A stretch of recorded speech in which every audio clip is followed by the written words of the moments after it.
From regional security and people-to-people exchanges to the economy, the leaders of South Korea, Japan, and China agreed to revitalize three-way cooperation as they met today in Seoul. Against this backdrop, North Korea informed Japan this morning that it will launch another satellite into space between today and early June. Israel strikes a refugee camp in Rafah, reportedly killing 35 people. This came hours after Hamas fired 8 rockets towards Tel Aviv. It's May 27, 2024. This is Newscenter. Good evening. Thank you for joining us. I'm Yoon Min. The leaders of South Korea, Japan, and China sat down in Seoul earlier today for the first time in more than 4 years. Normalization of relations was one of the themes of the summit, which will affect expanding cooperation in many areas, from people-to-people exchanges to the economy. Our correspondent Kim Do-yeon starts our coverage. Fully restoring and normalizing relations was a key goal for this 9th trilateral summit between South Korea, Japan, and China, which resumed after 4 years and 5 months. And on Monday, President Yoon, as the host of the summit, says it did just that. 오늘을 기점으로 3국 정상회의는 정상화되었고 올해로 25주년을 맞이한 한일-중 협력 체제가 앞으로 더욱 성장해 나갈 수 있는 발판이 마련되었습니다. They also acknowledged that they share some of the key issues such as aging demographics and supply chain disruptions, and by working together they can resolve them. Since the last trilateral summit, the international community has faced diverse, complex and interconnected problems.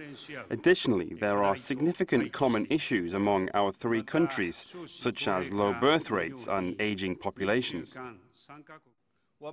We agree that in the face of new challenges and opportunities, South Korea-China-Japan cooperation must demonstrate new responsibilities and actions. The summit comes after months of efforts by South Korea to make it happen.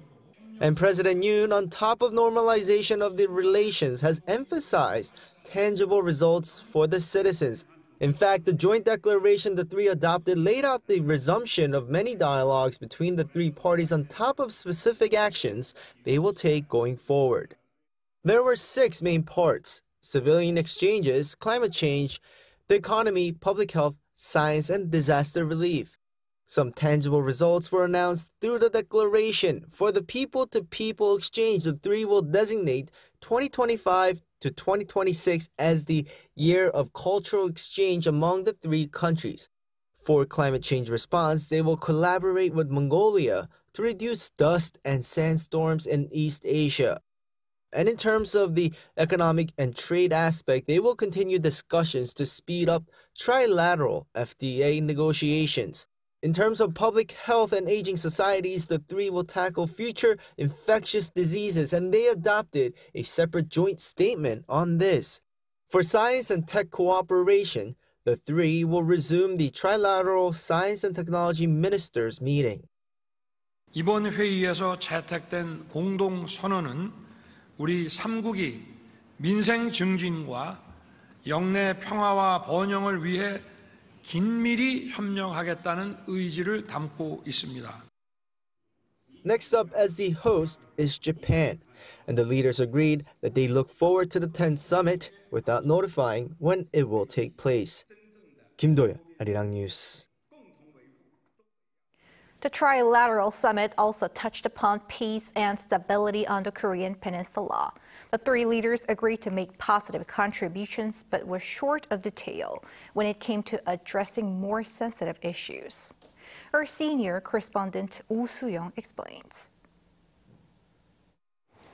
Seoul, Tokyo and Beijing agreed to make positive efforts towards a political solution for a stable Korean peninsula as a common interest and responsibility, but appear to maintain their differences on the finer details.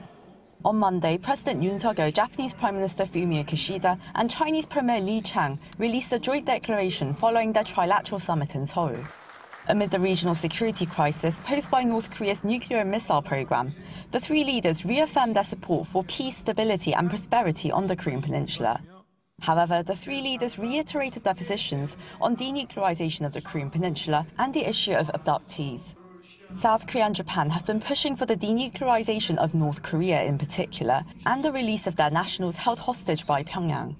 However, China has held a different view on the approach to denuclearization and remains mum on human rights issues related to North Korea.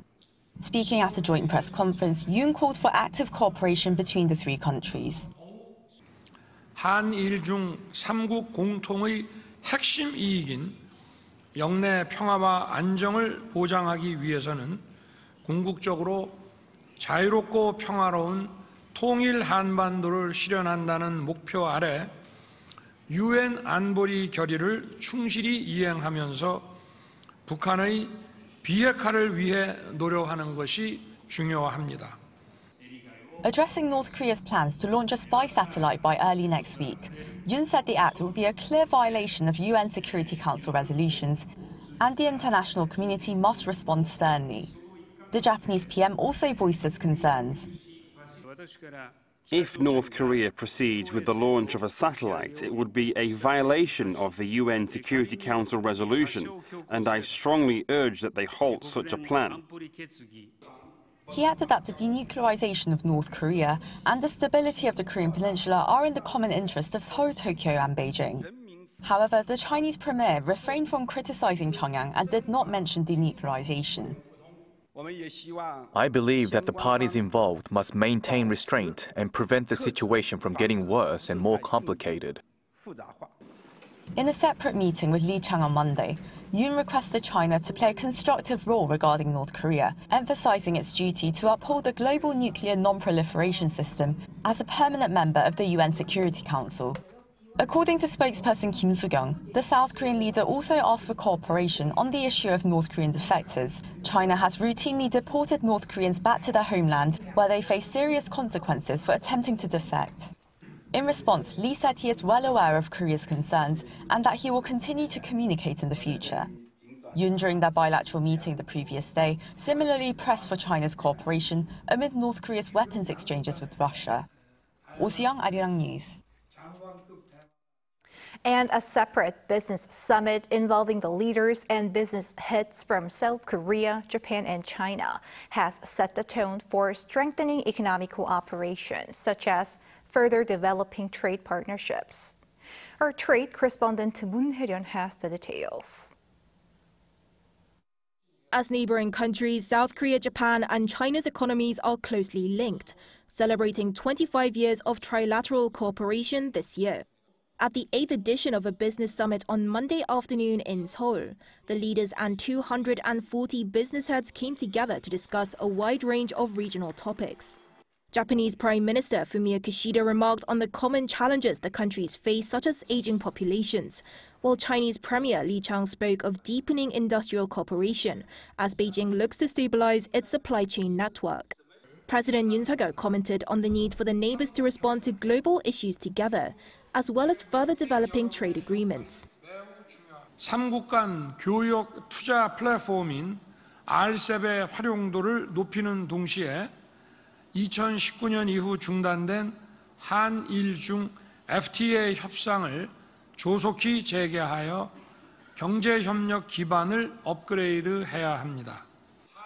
Accounting for nearly a quarter of the world's GDP, the three countries have attempted to facilitate easier trading in the past. Negotiations on a free trade agreement began in 2012, with 16 rounds of talks since then.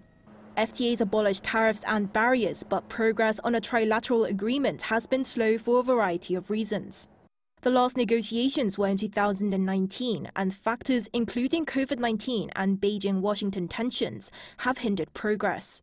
Other economic partnerships, such as the China-led CPTPP and Japan-led RCEP, have also diverted attention away from the trilateral FTA.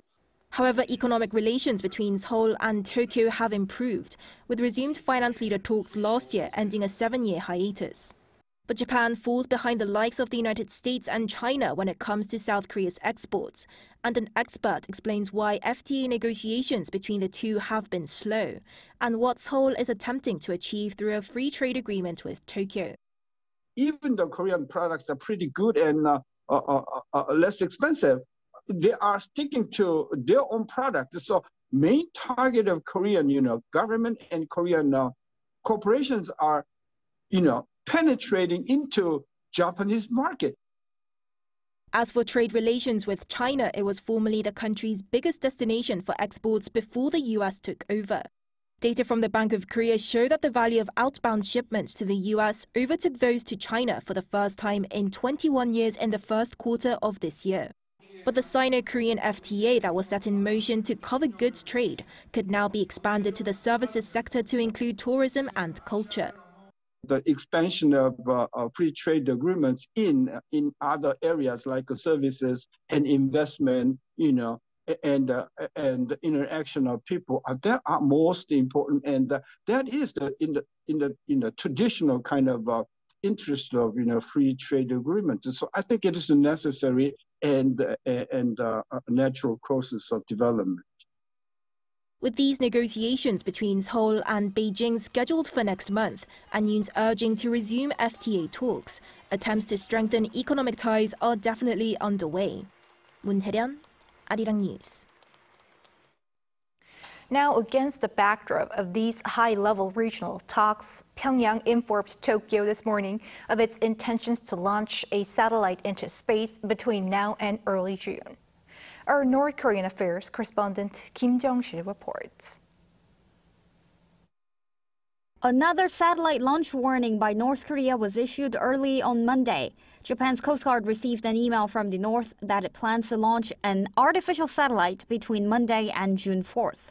Pyongyang also gave notice of 3 locations of potential danger following the launch.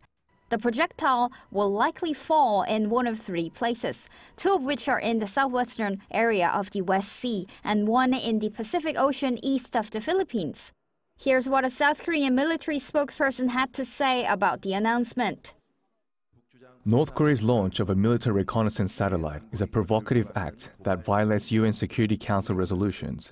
Our military will take measures to demonstrate its strong capabilities. South Korea, the US and Japan are working together in the case of the launch, and South Korea and the US are closely monitoring North Korea's moves. The Ministry of Unification also told reporters on Monday such a satellite launch is a clear violation of a UN Security Council resolution that bans all missile launches using ballistic missile technologies. The ministry demanded that Pyongyang immediately halt its illegal satellite launch plans. North Korea previously launched a satellite back in November, which successfully entered orbit after failures in May and August. South Korean intelligence authorities said Pyongyang got help from Russia after the November launch. On Sunday, Yonhap News reported citing a senior defense official that a large number of Russian experts have entered the north to support its satellite launch efforts, saying a launch could be imminent ahead of the trilateral summit between Seoul, Tokyo, and Beijing. Kim Jong-sil, Arirang News. South Korea's military staged air drills near the inter-Korean border on Monday in response to North Korea's announcement of its planned military reconnaissance satellite launch. The Joint Chiefs of Staff said around 20 fighter jets, including the F-35A and F-15K fighters, took part in strike and attack training, hours after the regime notified Japan of its plan to launch its second spy satellite. The military explained that the drills were conducted to demonstrate South Korea's will and ability to retaliate immediately, strongly, and until the end upon the enemy's provocation. In the Middle East, an Israeli attack on a refugee camp in Rafah has reportedly killed more than 30 people, hours after Hamas fired rockets towards Tel Aviv. Our Yoon tells us more. An Israeli airstrike targeting a tent encampment in Rafah killed over 35 Palestinians and wounded many more. According to Gaza officials, the Israeli Air Force bombed shelters in the Tal al-Sultan neighborhood of western Rafah. The camp, where thousands of people who had fled eastern areas were sheltering, was set ablaze in the attack. All of a sudden, a missile hit us in our neighborhood. All the people are burned. Go and see what happened to them. Footage showed intense fires and people carrying bodies into emergency vehicles. Most of the victims were reported to be women and children. We went into the house and did not find anyone. Then we checked over the wall and found a girl and a young man who had been cut into pieces. The assault on the region, previously designated as a safe zone by the Israeli authorities, comes despite the International Court of Justice calling on Friday for Israel to cease its military operations in the city. According to the Israeli military, earlier on Sunday, rockets were fired from Rafah, targeting central Israel, although no casualties were reported. In regards to striking Rafah, the military said an IDF aircraft struck a Hamas compound, which Hamas terrorists were operating, claiming it took out 2 Hamas officials.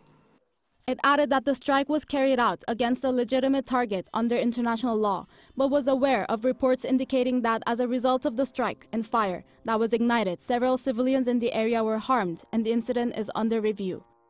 Intense anger and grief from around the world were expressed to the media following the attack, where people were tragically burned alive in their tents. A UN housing expert condemned the attack, posting on social media, "Attacking women and children in their shelters is a monstrous atrocity, and concerted global action is needed to stop Israel's actions now." Yoon, Arirang News.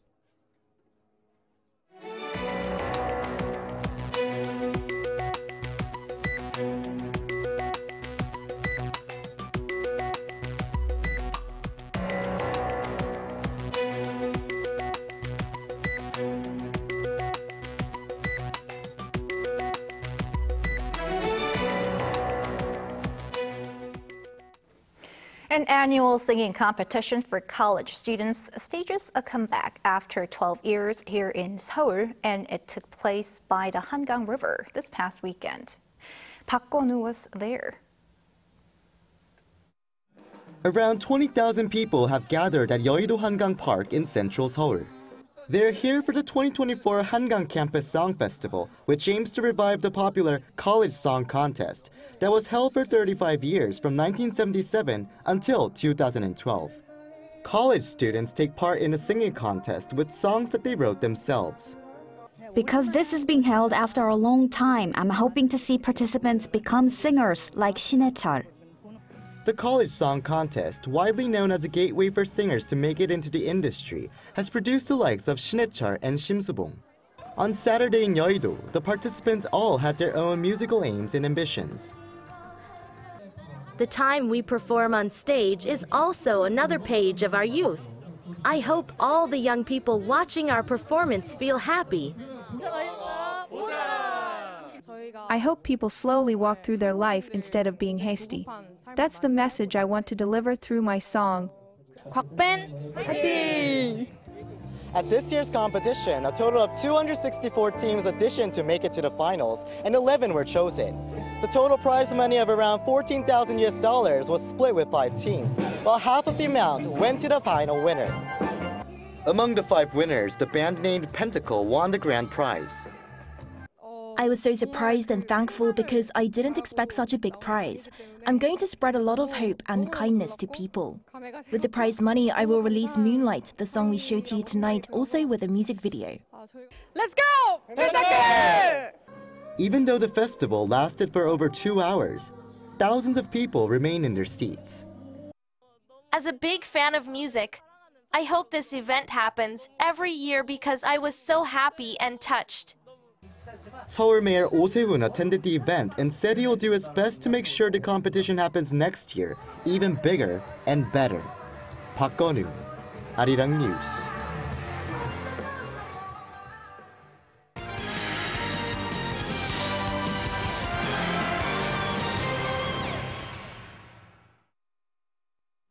Time now to take a look at what's been happening in the world of sports. In the studio with us, we have our sports editor, Paul Lee. Good evening, Paul. Hello there. Let's begin with football. The South Korea's men's national football team squad was announced earlier today. Any surprise inclusions? A few. There's most of the usual suspects, the stars based over in Europe, such as Son Heung-min, Lee Kang-in and Hwang Hee-chan returning from injury. But there's no Kim Min-jae due to an ankle injury, and no Cho Gyu-song, who will undergo knee surgery. 7 uncapped players have been called up, including 20-year-old Bae Juno, who plays for a team in the English second tier, Stoke City. The attacking midfielder had a good first season in England and was voted Stoke's Player of the Year.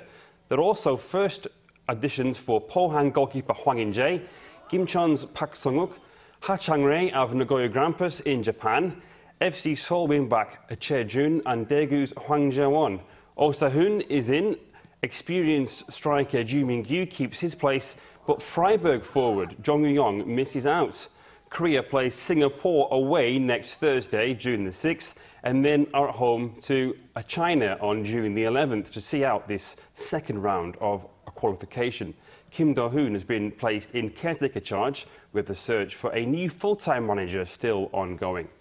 You mentioned Cho Gyu-sung. His team in Denmark won the league title. What can you tell us? Yes, FC Midtjylland on Sunday sealed their fourth Danish Super League title and first since 2020. On what was a very dramatic final day, title rivals Brøndby lost 3-2 at home to AGF, meaning that a point or more would seal it for Midtjylland. They earned a 3-3 draw, with Cho Gyu-sung laying on an assist. It's been a good first season in Europe for Cho Gyu-sung, who scored 12 and assisted 4 in the league. He joined from Jeonbuk last summer. But he wasn't the only one to lift a trophy this weekend. Lee Ga-in and Paris Saint-Germain won the French Cup thanks to a 2-1 win over Lyon. He came off the bench late on in what was Mbappe's farewell game ahead of a move to Real Madrid. Elsewhere, Hwang In-bom and Werner Zvezda celebrated the Serbian League and Cup win. They are Hwang's first major trophies in Europe. And to judo, mixed fortune for South Korea at the 2024 IJF World Championships. Yes, that's right. The team failed to secure a medal in the mixed team event. On Saturday in Abu Dhabi, they were actually disqualified in the quarter-final. This followed a withdrawal by Won Jong-hoon in the men's over 90-kilogram category. According to IJF rules, athletes must compete until the team result is determined. Refusal leads to team disqualification. But on the plus side, South Korea finished with notable individual successes. Kim Min-jong won gold in the men's over 100 kilograms, and the first in 39 years. And Ho Mi-mi secured gold in the women's 57 kilograms, the first in 29 years. Additionally, Lee Jung-wan, Ha Lim and Kim Ha-yoon each earned bronze medals. These are South Korea's best performances in 9 years, boosting hopes for the upcoming 2024 Paris Olympics. Great. Thanks for that, Paul. See you next time. Thank you. See you.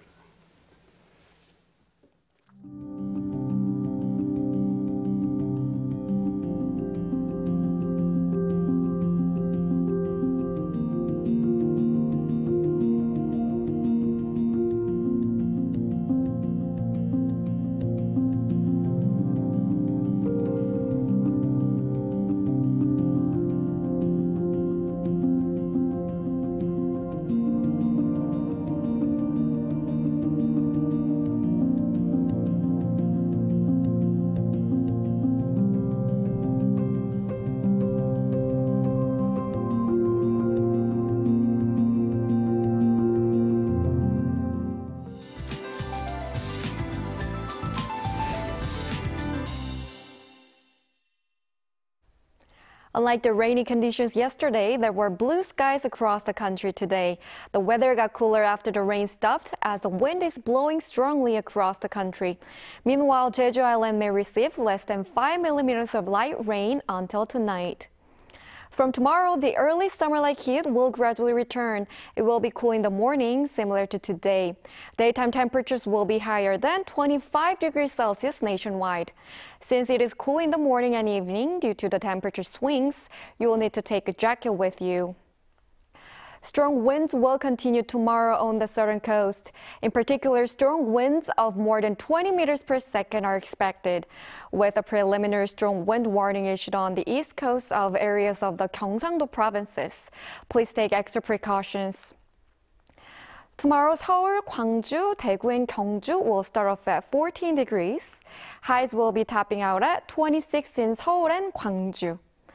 Inland areas will continue to be sunny without any rain forecast for the time being. That's all for Korea. Here are the weather conditions around the world.